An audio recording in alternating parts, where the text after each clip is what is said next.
The fugitive boy is cornered, the high-voltage sign looming behind him. With pursuers closing in, he stares at the sparking cables, terror gripping him. He'd rather die than go back. Since there's no escape, he chooses the end. He grabs the live wire, blue electricity surging through his body. Screaming in agony, he embraces the lethal shock to escape his captors. The smoke clears, and the boy rises from the ashes. Though his body is half skeleton, the crimson resurrection heart beats violently in his chest, forcibly knitting his flesh back together.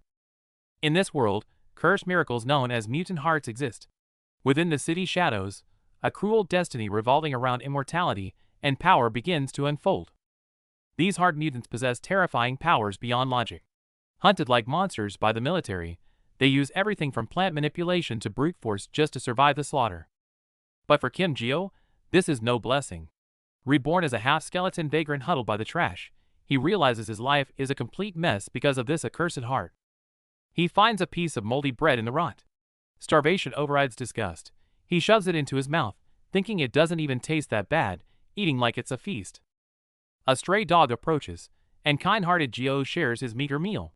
But his kindness draws a whole pack, and for a split second, he panics, thinking the Institute's hunters have found him. In the alley, a group of punks is cornering a high school girl. Geo hesitates to get involved, thinking it's just a local spat, but the girl looks absolutely terrified. They're just low-level thugs bullying someone weak.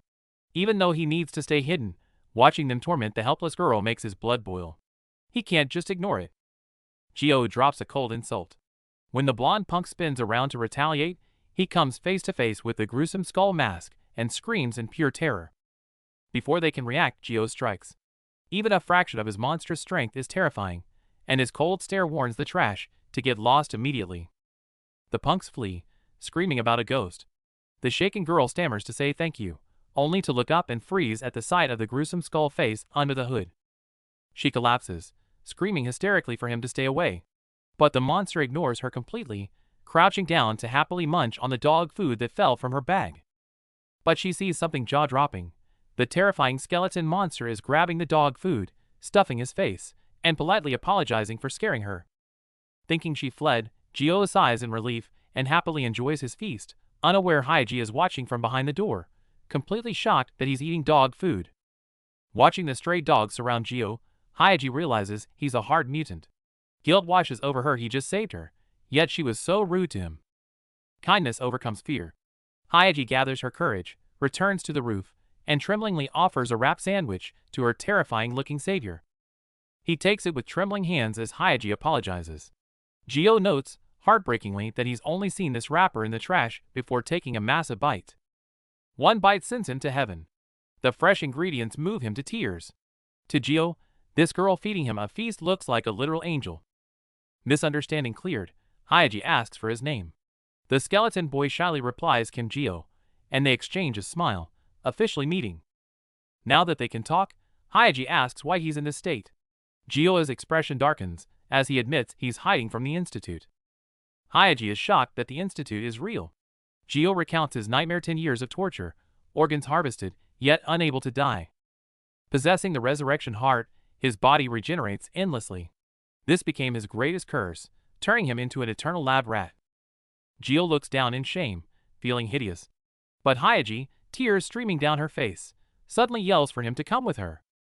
Ignoring everything, Haiji grabs his skeletal hand and pulls him along. The sudden touch shocks Geo, and a rare blush appears on his skeletal face. But the moment is cut short. Snap.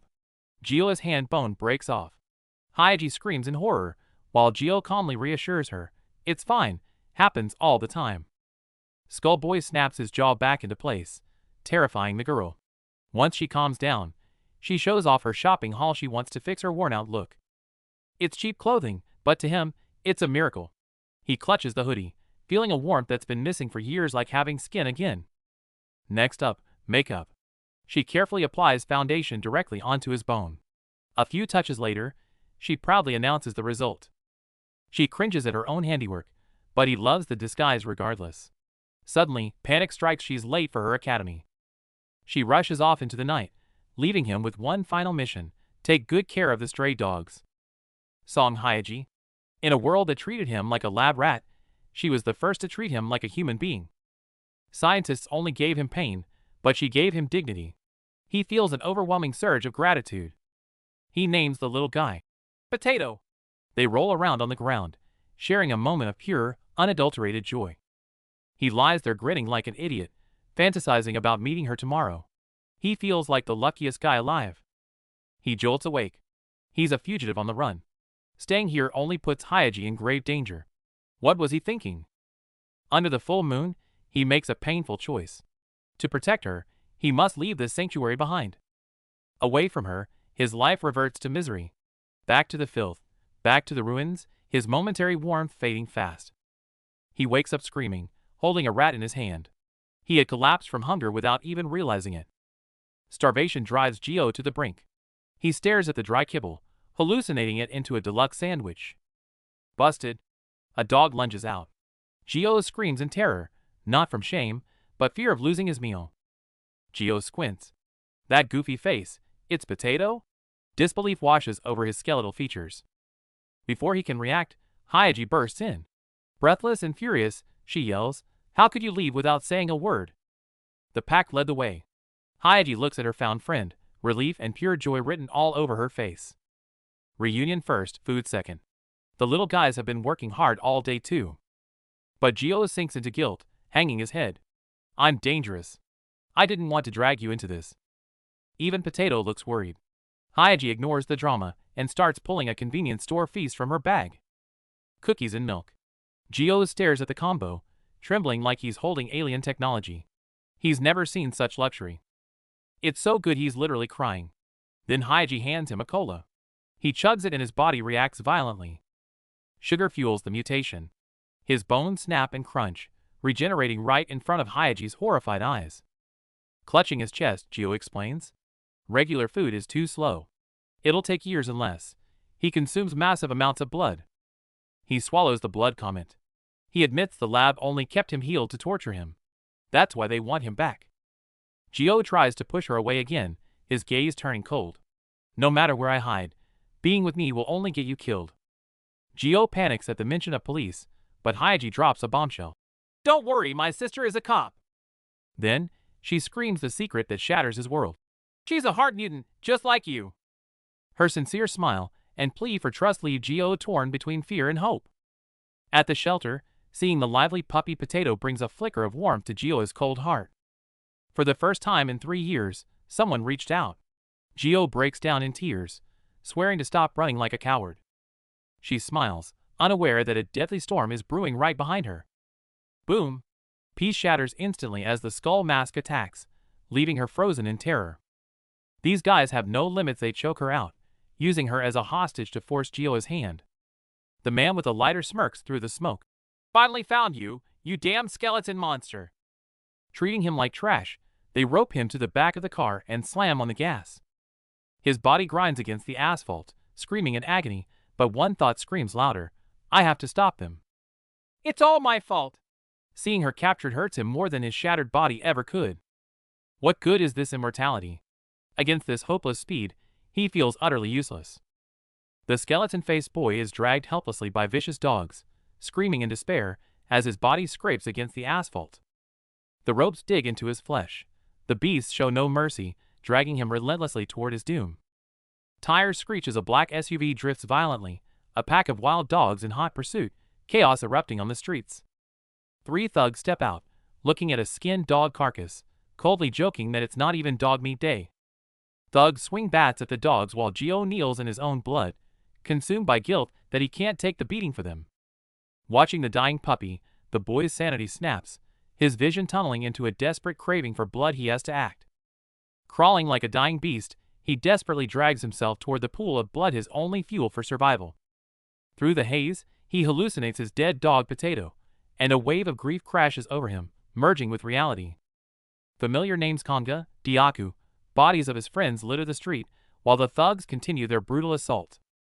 10 years of hellish torture, flashback injections, dissections, the despair of being unable to live or die. He thought escaping the lab meant freedom and happiness, but reality struck him down hard. The outside world saw him only as a monster, beating and casting him out. There was no place for him here. Only Hyaji and these dogs treated him like a human being with love, when he looked like a monster. They treated me like a person. The suppressed rage detonates along with the blood, exploding outward. It's a hellish reconstruction. He screams as he forces shattered flesh and bone back together, pain and rage exploding with the blood. Hands tear apart and heal in the blood, new muscle forcing its way out to the sickening sound of grinding bones. A massive shockwave blasts the surroundings apart. As the dust clears, the boy's cold face is revealed, his blood-red eyes staring dead ahead. Gio kneels, clutching his chest, unable to believe his body has instantly regained its senses and feels stronger than before. He feels his blood racing like it did in childhood, that overwhelming super strength flooding back. The thug watches, eyes popping in disbelief. Staring at the dog corpses and blood, Gio falls into a terrifying silence. The thugs are petrified, unable to comprehend how this pile of meat is standing again. The bald thug, fueled by shame and rage, screams as he charges with his knife for a final desperate attack. Gio doesn't even flinch. With one hand, he tosses the bald guy like trash, smashing him violently into a nearby car. Gio gently cradles the surviving puppy, then turns a cold stare to the others. I know exactly how to make someone die in the most painful way. Looking at the terrified scum screaming in fear, he delivers his ultimatum. Only the one who answers me first gets to live. The scene shifts to a gloomy industrial zone, where abandoned factories loom over the wasteland like giant beasts. Dragged to this godforsaken place, Hyaji kneels on the cold concrete. Though shaking with fear, she shouts out, demanding to know who they are. Hyaji trembles on the floor, looking up to see a hellish pile of corpses. The thug glares, disgusted by her fear. Before she can react, the injured thug pins her to the cold ground, his eyes murderous. He yanks her hair back, warning her to shut up. In this hellhole, no one cares if she lives or dies. Meanwhile, the boss screams into his phone, furious to hear the skeleton turn human and took out their guard dogs. The leader can't believe his ears. The monster was saved by a pack of stray dogs? It sounds insane. Realizing his billion-dollar prize escaped, the leader loses it, screaming threats at his incompetent men. He smashes the floor, then turns his fury on Hyaji, grabbing her collar and demanding to know where Gio is. When she stammers, he waves a knife, threatening to carve a few breathing holes into her trembling body. Cold steel grazes her neck. In pain and terror, Hyaji regrets dragging the innocent boy into this nightmare. Suddenly, a barefoot boy appears at the door. Gio freezes, eyes wide with shock at the hellish slaughter inside. A thug mocks the skinny boy and strikes, only to have his weapon knocked away instantly by Gio's hidden strength. Gio lifts the thug by the throat with one hand, his eyes cold as death. Because of you, all my dog friends are dead. The rest of the gang swarms him. One thug roars and lands a heavy sucker punch to the back of Gio's head. The punch connects hard. The thug thinks he's won, until he realizes Gio has already grabbed him by the collar. Cruelty knows no bounds, as the purple-haired gangster stabs a knife straight into the neck. While the victim writhes in agony, the bystander just smirks. Witnessing the horror, Gio's rage ignites, his eyes glowing an eerie orange. He stares them down and roars, exposing their identity. You're from the Hermes Research Institute, aren't you? Cover blown, the leader drops the act. Grabbing the hostage by the hair, he bursts into greedy, manic laughter. So the skeleton freak was you all along. Bang! Before words can settle, a heavy weapon blasts Gio in the chest. Blood sprays as the gunman sneers, thanking him for walking right into their trap. Greed takes over. Orders are barked, and the thugs unleash their entire arsenal, aiming countless barrels straight at Gio to capture the prize. A storm of lead erupts. Bullets shred into Gio's body mercilessly. They unleash everything they have, trying to overwhelm his regeneration with sheer firepower. It's pure hell. Flesh rips, bones shatter. Gio might be immortal, but the excruciating pain is real, forcing a desperate scream from his throat. Lungs punctured, every breath is a struggle. Gio finally collapses into a pool of blood. The enemies, thinking they've won, jeer in triumph. Gio lies among the corpses, fingers twitching in the blood. His body is still, but a sound begins to echo from within. Thump, thump. Inside his chest, the heart pulses violently. Black tentacles writhe as a blinding red light threatens to explode. The nightmare begins. Riddled with bullets, Gio staggers back up. Face bloody, a knife in his nose, he stares back with the cold, dead eyes of a monster. Don't just stand there. Shoot! Terrified, the thugs scream and pull their triggers, desperately trying to put this zombie back down. flesh destroyed and rebuilt in a loop. Gio's eyes glow brighter.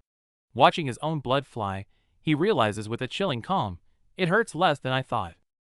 Gio takes the full force of the blast, turning translucent. Instead of falling, he kneels and laughs maniacally, surrounded by flames of pure rage. This pain is nothing.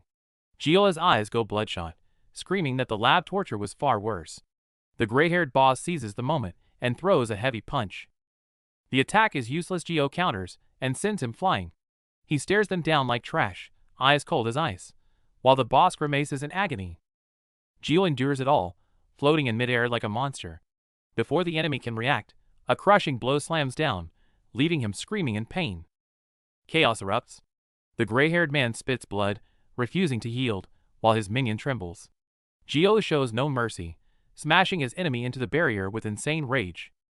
As his fist flies, a memory flashes in Gio's mind, the silly little dog, the family, that once fought so hard to protect him. Don't come near me again! Gio goes berserk, blasting the scumbags away. He refuses to feel that loss again, refuses to run while holding a corpse. The gunman grabs the girl by her hair, screaming, "Don't come closer!" Before he can finish, Gio's fist smashes into his face. No time to even think. Just to see them again. Gio grits his teeth and smashes through a massive metal tank. He charges through the ruins, driven solely by the will to win. The once arrogant thug is pinned down, crying and begging, "I'll give you anything!" Gio looks down coldly, a cruel smile forming. Too late. Without hesitation, the finishing blow lands. The ground cracks, eyes roll back, and blood sprays as his scream is cut short in his throat. Gio roars and unleashes his full power, sending the gray-haired boss flying. The air rips apart as a massive shockwave consumes everything. Silence falls. Gio gasps for air, blood dripping from his fist. He stands there, staring down at the unconscious enemy, his eyes hollow and heavy. Amidst the wreckage, Gio stands as the last one breathing. He mumbles incoherently, seemingly dissociated, his bloody back turned cold even as Hyaji calls out to him in terror. He drags his bare feet forward, every step heavy with exhaustion. Hyaji, paralyzed on the ground, stares at the man who took countless bullets yet still walks, her voice trembling. "Mister, are you really okay?" Finally, Gio's strength gives out, and he collapses to his knees. Without hesitation, Hyaji rushes forward and wraps her arms around him from behind, sobbing, "I'm so glad! Thank God you're alive!" But there's no relief in Gio's eyes, only agonizing guilt. He grits his teeth. "They died to save me!" Hyaji holds on tighter, caring only that the person in front of her survived. Gio freezes at her words. In that cold pool of blood, they cling to each other. Deep down, he knows he's the one who should be grateful she gave him a reason to exist. Though they survive the battle, the gears of fate keep turning. After this brief respite, a crueler storm awaits. The scene shifts to a swarm of police cars. Gang members are shoved into custody, the night's bloodshed hastily labeled as internal conflict, burying the truth under the wail of sirens. Deep in the woods, Hyaji and Gio watch from the shadows. Eyeing the flashing police lights, she whispers that they must stay hidden. Involving mutants would make things too complicated for her sister to handle. Survival brings no relief, only grief. Looking at the cold, lifeless bodies of the dogs, Hyaji breaks down, while Gio kneels beside them, trembling uncontrollably, whispering a hollow, "I'm sorry." Hyaji strokes their fur, calling out their names one by one. Her heart shatters with guilt. She only gave them scraps of food, yet these loyal souls sacrificed everything to protect her. "It's not your fault," Gio screams, cutting her off. In a frantic state, he bites his own finger until it bleeds. If blood brings him back, maybe his blood can bring them back too. But reality deals him a cruel blow. The wound heals instantly, too fast to shed enough blood. Staring at his restored finger, Gio feels only despair. "Damn it, why am I such a monster?" Hyaji grabs Gio, screaming to stop his frantic self-harm. "Stop it! You'll only make the kid sadder." That single word sadder, snaps him out of his frenzy. Gio can't believe it, convinced he's hated. But Hyaji gently assures him, even though these stray dogs were wary and aggressive at first, they truly came to love him in the end. Looking at the scarred dog, Hyaji is washed with guilt, realizing the abuse it suffered and her own misunderstanding. Only scarred souls recognize each other. She tells him the dog approached him because it understands his pain. A sudden discovery. They spot a goofy little puppy sticking its tongue out the future fries. Hayaji panicked thinking he was lost, but he's just bonding with the pup, asking in disbelief, "Don't you hate me?" Haunted by guilt over his lost friends, he freezes the puppy has fallen asleep in his palm, trusting him completely. She decides to keep it. Before he can worry about the pursuers, she's already calling her sister for backup. Night falls. The future is uncertain, but with a companion by his side, he follows her to a safe haven. Arriving at her apartment, he hesitates at the door, feeling too dangerous and dirty for such a warm home. She laughs off his worries. He's a hero, not a monster. Plus, her detective sister is waiting to meet him. Suddenly, he catches his reflection and screams in terror. His face has regenerated. He has a nose and eyes. She's amazed by his restored face, but he's confused. Years of experiments made him forget his human appearance. Staring at his youthful face, she realizes something's off. He's way too young to be called Mr. When asked his age, he counts the years of torture in the lab. Turns out, he's only 17. They're the same age? She's thrilled, while he tears up just happy to finally be treated like a human being. Hayaji suggests they drop the formalities. Gio stands there confused holding the puppy, but she just shoves him off to wash up for dinner. This home-cooked meal is heaven for Gio. He and the puppy are exactly alike, burying their faces in the bowls, screaming about how delicious it is. Hayaji is shy about her simple cooking, but Gio is literally weeping with joy, calling it the best meal of his life. She adds that her police sister won't be home tonight. After dinner, she points to the sofa for him to sleep on. Gio panics, feeling unworthy of such luxury, and stammers that the floor is totally fine. She closes her door after saying goodnight. Left alone in the quiet living room, Gio clutches the blanket, blushing and overwhelmed by this sudden peace. He stares at the flat-screen TV and flowers like an alien. He sinks into the sofa, shocked by its softness. It's a million times better than his bed at the lab. Suddenly, the little guy starts inhaling food again. Gio freaks out, thinking something is wrong, and lunges forward with a scream. He dives right at it, but the puppy just looks up with a confused face. Gio sighs, wiping cold sweat from his forehead in relief. Back under the warm covers, Gio cuddles the puppy close. The softness makes him finally relax completely. Since it's the child of his old dog Potato, he decides to name it Fries. Looking at the happy pup, he makes it official. A warm bath, hot food, and a soft place to sleep. For the first time, Gio realizes this is what happiness feels like. But just as he drifts off, a massive wave of fear suddenly strikes. The nightmare drags him back to hell. He remembers his fellow experiments running for their lives in the pipes, hunted by armed soldiers. The hunters scream not to let them escape, followed by a massive blast. 2 test subjects are instantly blown away by the shockwave, their screams drowned out by the explosion. Suddenly, a terrifying energy bursts from the center, knocking the soldiers back. Blue ice crystals spread wildly as the test subject, Kim Gio, loses control of his power. Debris crashes down from above as they crawl through the ruins. The masked companion, face bloodied, desperately urges the black-haired boy to keep moving. The exit is right there. They sprinted toward the light with everything they had, but that was just the beginning of the nightmare. In the chaos, they were separated, leaving him to escape alone, consumed by fear. Gio wakes from the nightmare with a start, clutching a plushie tight. The thought of his friends still suffering tears him apart, and he swears he won't let anyone take this sliver of peace away again.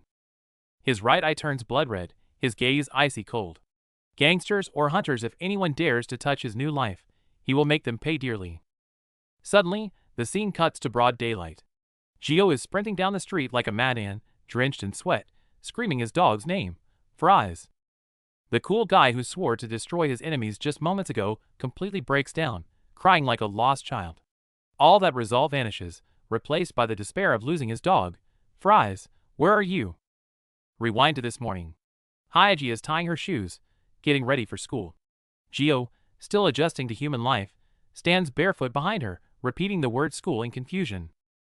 Hayaji is about to leave, telling Gio to watch the house. But before she can finish, the puppy, Fries, starts barking wildly at the door, sounding unusually alarmed. Seeing the restless puppy, Gio offers to take him for a walk. Hayaji looks at him with concern given his face and identity. Going out is always a risk. Gio is optimistic, thinking he's safe now that his face is back to normal. Hayaji relaxes a bit but points to the cabinet, emphasizing one thing: make sure to use the leash. Meanwhile, Gio is making a mess of things. Hayaji shouted that the leash was in the second drawer, but he clearly didn't get it, and now he's struggling helplessly with the dogs on the street. Memories of the tied-up dog sting. It feels too familiar, reminding Gio of his own chains. To hide his power, he had to leave the dog behind. Staring at the empty leash, guilt threatens to drown him.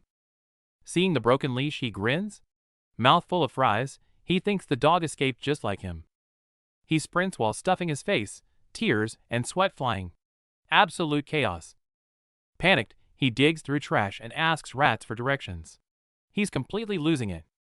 Nightmares fill his head, cars, thugs hurting the dog. He's scaring himself to death. He swore to protect it. Mid-breakdown, he realizes, wait, is this a school? By the field, Fries is watching soccer. Gio realizes it followed Hayaji's scent here. Before he can celebrate, the PE teacher chases him with a stick. His speed leaves the teacher stunned. Chaos on the stairs, peaceful soccer below. The contrast is jarring. Hiding behind a tree, he watches normal kids with envy. Then, the word mutant catches his ear. The tablet shows a bounty on mutants. Terrified, Gio knows he needs to grab the dog and run. He found the dog.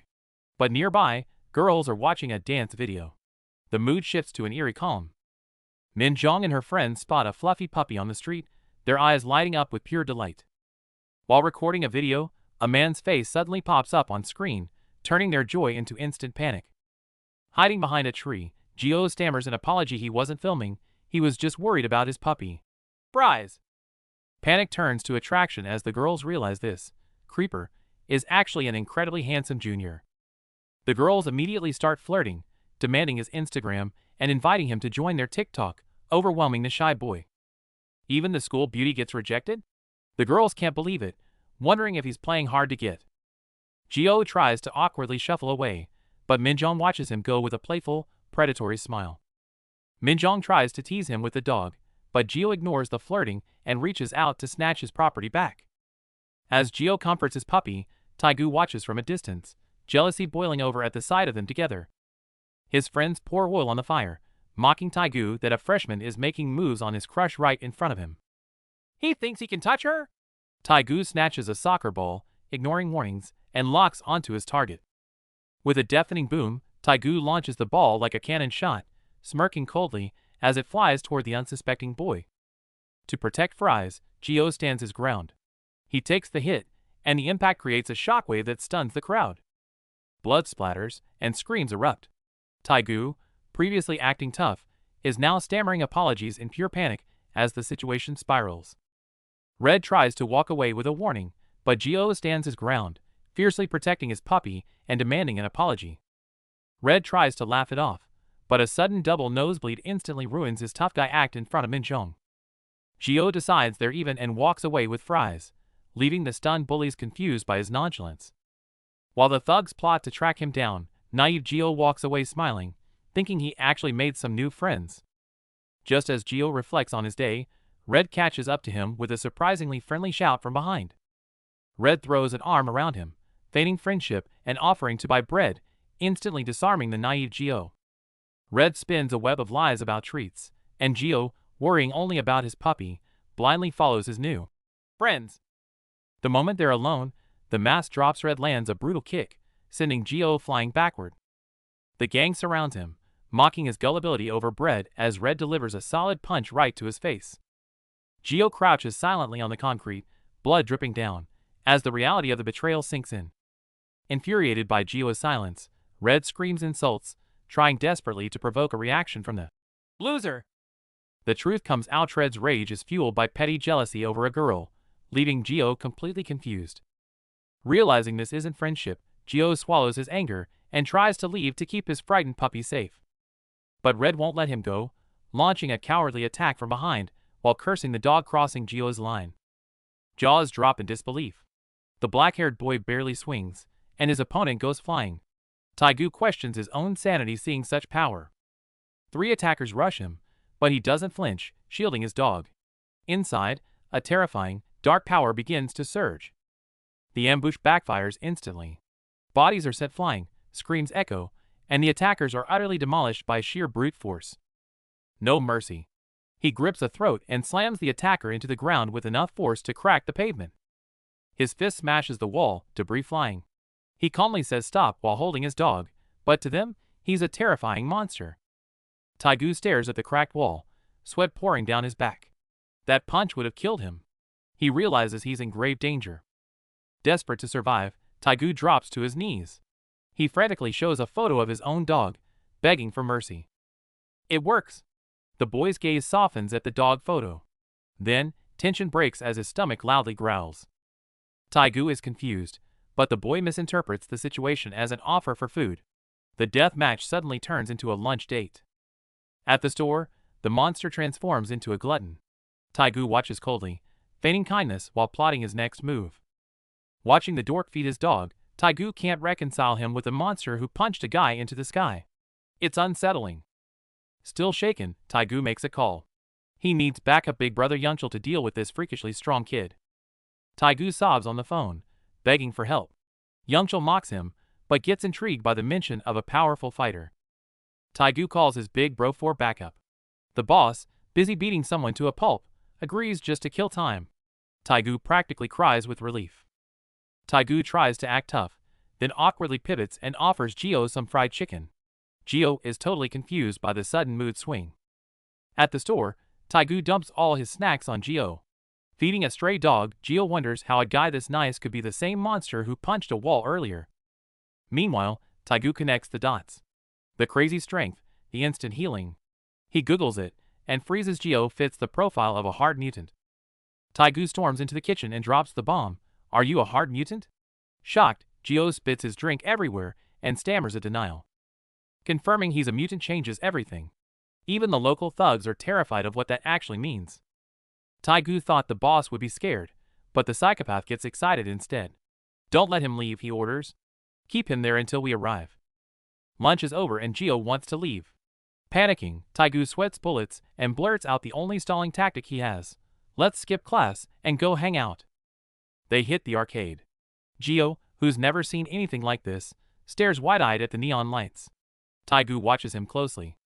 Inside, Gio wanders around like a kid. Suddenly, he spots something in the claw machine, the same character doll hanging on Hyaji's bag. Taegu realizes the kid is clueless and steps in to help. Gio gasps in pure shock just seeing the claw move. He got it! Gio beams, hugging the doll tightly. Behind him, Taegu smirks. His stalling tactic is working perfectly. Riding the momentum, Taegu drags him to the coin karaoke booth. Gio clutches his doll, totally lost. Sing? I don't know any songs. At karaoke, he pours his soul into a nursery rhyme? The girl beside him is absolutely baffled, ready to throw hands. The mood drops instantly. Gio mumbles that he got separated from his family at 7, and this is the only song his mom taught him. The red-haired punk tries to act tough, but he's tearing up. He slams cash onto the table. If you can't live a normal life, then live an extraordinary one. No time to waste. Redhead drags Gio to the arcade, and they go absolutely ham on the electric drums, beats flying everywhere. But on the dance machine, Gio is hopeless. Redhead laughs at his clumsy moves while Gio gasps for air, totally drained. Outside, it's Redhead's turn to collapse. Gulping down water, he admits that for the first time in his life, he actually had fun. His phone rings, and his blood runs cold. It's Yungchul, the ruthless boss. Panic sets in instantly. He screwed up. He was supposed to trap the kid, not bond with him. Staring at their happy photo booth strip, guilt hits him hard. The vibe in the alley is suffocating.